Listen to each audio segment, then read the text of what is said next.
बोलो श्री कृष्ण चंद्र भगवान की जय। राधे राधे प्रिय भक्तों।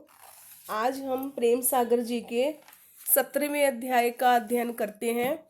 श्री सुखदेव जी बोले, महाराज ऐसे सबकी रक्षा कर श्री कृष्ण ग्वाल बालों के साथ गेंद तड़ी खेलने लगे और जहां काली था तहां 4 कोस तक जमुना का जल विष के विष से खोलता था। कोई पशु पंछी वहां न जा सकता, जो भूल कर जाता वो लपट से झुलस दह में गिर पड़ता और तीर में कोई रुख भी न उपजत।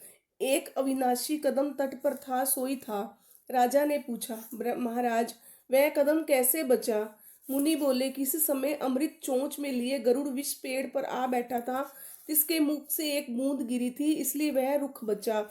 इतनी कथा सुनाई श्री सुखदेव जी ने राजा से कहा, महाराज श्री कृष्णचंद्र जी काली का मारना जी में ठान गेंद खेलते खेलते कदम पर जा चढ़े, और जो नीचे से सखा ने गेंद चलाई तो जमुना में गिरी। विष के साथ श्री कृष्ण भी कूदे। इनके कूदने का शब्द जान वह लगा विष उगलने, ओ अग्नि सम फुकारे मार मार कहने की, यह कौन है जो अब लग दह में जीता है? कहीं अखे वृक्ष तो मेरा तेज न सही के टूट पड़ा, कि कोई बड़ा पशु पंछी आया है जो अब तक जल में आहट होता है। यों कह वह 110 फनों से विष उगलता था और श्री कृष्ण तैरते फिरते थे। तिस समय सखा रो रो हाथ पसार पसार पुकारते थे। गाय मुंह बाए चारों ओर रंभाती हूंकती फिरती थी।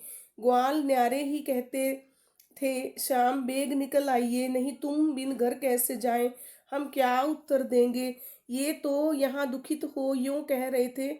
इसमें किसी ने वृंदावन में जा सुनाया कि श्री कृष्ण काली दह में कूद पड़े। यह सुन रोहिणी जसोदा और नंद गोपी गोप समेत रोते पीटते उठ धाए और सब के सब गिरते पड़ते काली दह आए। तहां श्री कृष्ण को न देख व्याकुल हो नंद रानी दर रानी गिरन चली पानी में। तब गोपियों ने बीच ही जा पकड़ा और ग्वाल बाल नंद जी को थाम्भे ऐसे कह रहे थे कि छाड़ महाबन या बन आए, तोहू दैत्यनी अधिक सताए, बहुत कुशल असुरन ते परी, अब क्यों दह ते निकसे हरी। इतने में पीछे से बलदेव जी भी वहां आ गए। सो सब ब्रजवासियों को समझा कर बोले, अभी आवेंगे कृष्ण अविनाशी, तुम काहे को रोते हो उदासी। आज साथ आयो मैं नाही, मोह बिन हरी पेठे महदाही दह माही। इतनी कथा कह सुखदेव जी राजा परीक्षित से कहने लगे कि महाराज इधर तो बलराम जी सबको यूं आशा भरोसा देते थे, और उधर श्री कृष्ण जो पैर कर उनके पास गए तो वह आ गिरा, इनके शरीर से लिपट गया। तब श्री कृष्णचंद्र ऐसे मोटे हुए कि विषे छोड़ते ही बन आया।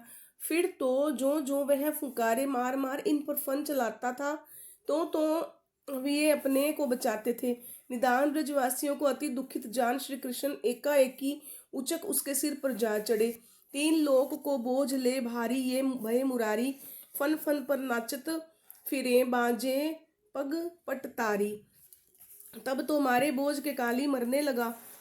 ओ फन पटक पटक उसने जीभे निकाल दी। 3 से लोहू की धारें बह चली। जद विष ओ बल का गर्व गया, तब उनमें मन में जाना कि आदि पुरुष ने अवतार लिया, नहीं तो इतनी किसमें सामर्थ्य है कि जो मेरे विष से बचे।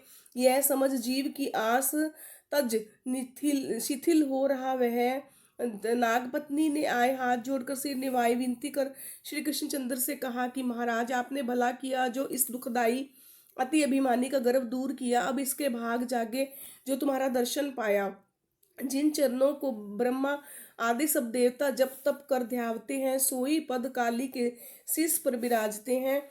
इतना कह फिर बोली, महाराज मुझ पर दया कर इसे छोड़ दीजिए, नहीं तो इसके साथ मुझे भी वध कीजिए, क्योंकि स्वामी बिन स्त्री को मरना ही भला है। ओ जो विचारिए तो इसका भी कुछ दोष नहीं है, जाति स्वभाव है कि दूध पिलाए विष बढ़े।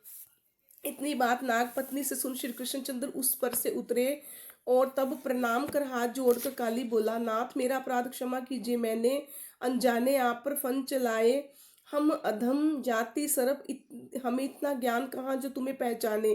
श्री कृष्ण बोले, जो हुआ सो हुआ, पर अब तुम यहाँ न रहो, कुटुंब समेत रौनक द्वीप में जा बसो। यह सुन काली ने डरते कांपते कहा, कृपानाथ, वहां जाऊं तो गरुड़ मुझे खा जाएगा। विषि के भय से मैं यहाँ भाग आया हूँ। श्री कृष्ण जी बोले, अब तू निर्भय जा, चला जा, मेरे पद के चिन्ह तेरे सिर पर देख, तुझसे कोई नहीं बोलेगा। ऐसे कह श्री कृष्णचंद्र ने इस समय गरुड़ को बुलाए काली के मन का भय मिटाए दिया।